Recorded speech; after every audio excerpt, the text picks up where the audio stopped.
প্রতিটি সফলতার পেছনে একটা গল্প থাকে, কিন্তু আপনি যখন সফল হবেন তখন দেখবেন সমাজ আপনাকে জাজ করতে আসবে। কিভাবে এত তাড়াতাড়ি সফল হলেন, বদনজর লাগাবে। সাথে কত টাকা ইনকাম করতেছেন, এত তাড়াতাড়ি ভালোই তো সাকসেস করেছেন, কিন্তু এর পেছনে যে অনেক কষ্ট করেছেন সেটা কেউ দেখবে না। হ্যালো এভরিওয়ান, আসসালামু আলাইকুম। কি অবস্থা সবার? আশা করি আপনারা সবাই ভালো আছেন। তো আজকের ভিডিওটা আমি রাতে থেকে করতেছি। তো কালকে আমার ভার্সিটি ক্লাস আছে, যার কারণে আজকে খিচুড়ি আর গরু মাংস রান্না করব। আজকে দুপুরে আলু আর মাছের ঝোল রান্না করেছিলাম, কিন্তু ভাবলাম যে রাতে একটু মাংস রান্না করি। আর বাইরে একটু বৃষ্টি ছিল, যার কারণে আপনাদের ভাইয়া আবদার করতেছিল যে গরু মাংস রান্না করতে। পোলাওর চাল আর মুগ ডাল দিয়ে খিচুড়ি রান্না করেছি। খিচুড়িটা অনেক ঝরঝরা হয়েছিল, সাথে গরু মাংস রান্না করেছিলাম আলু দিয়ে। সবসময় তো হাতে মেখে আমি গরু মাংসটা প্রেসার কুকারে রান্না করি, কিন্তু আজকে কষিয়ে মাংসটা রান্না করলাম। কষানো মাংস তো খেতে সবারই ভালো লাগে, আমারও ভালো লাগে। কষানোর সময় আমি অনেকটা মাংস খাই। মাংসটা এমন ভাবে কষানো হয়েছে যে মাংসের কালারটাই কিন্তু পরিবর্তন হয়ে গিয়েছে। তারপর সামান্য একটু ঝোল দিয়ে দিলাম। রাতেই আপনাদের ভাইয়া খিচুড়ি সামান্য খেয়েছিল, কালকের জন্যই রান্না করেছি, যেহেতু ভার্সিটিতে গেলে তারপর আসার পর একদম শরীর ক্লান্ত হয়ে যায় আর রান্না করতে মন চায় না। আজকে শায়ানকে নিয়েই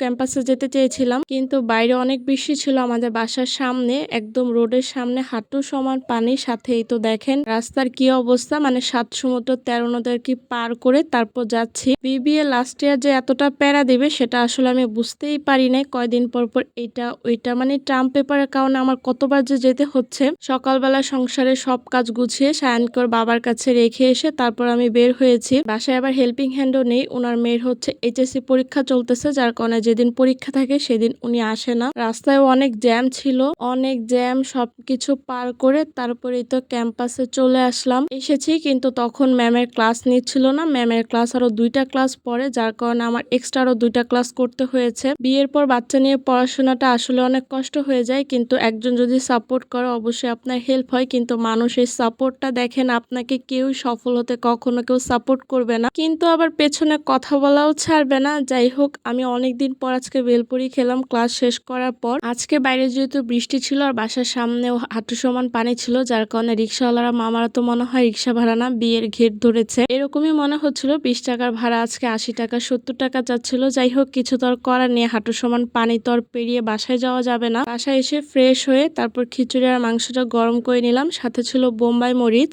আমার ক্লাসের কারণে আজকে আপনাদের ভাইয়া সকাল থেকে দুপুর পর্যন্ত বাসায় ছিল। তারপর আমি আসার পর উনি অফিসে গিয়েছে। সফলতার পেছনে গল্পগুলা কেউ দেখে না, কিন্তু যখন আপনি সফল হবেন তখন আপনার সফলতাটা সবাই দেখবে। 7 সমুদ্র 13 নদী পার করে মনে হয় আজকে বাসায় আসলাম। রাস্তায় জ্যাম, বৃষ্টি, এতগুলা ক্লাস, তারপর সব শেষে এখন মনে হচ্ছে খিচুড়ি খেয়ে মনটা ভরে গেল গরুর মাংস দিয়ে। সংসার, পড়াশোনা সবকিছু মিলিয়ে আসলে একটু কষ্ট, কিন্তু দিন শেষে যখন সফলতা আসে তখন কিন্তু ভালোই লাগে। যাই হোক, তারপর সব ক্লান্তি দূর হয়ে যাবে আমার এই 1 কাপ চা খেতে খেতে। আজকের ভিডিওটা বিদায় নিচ্ছি। সবাই ভালো থাকবেন। আল্লাহ হাফেজ।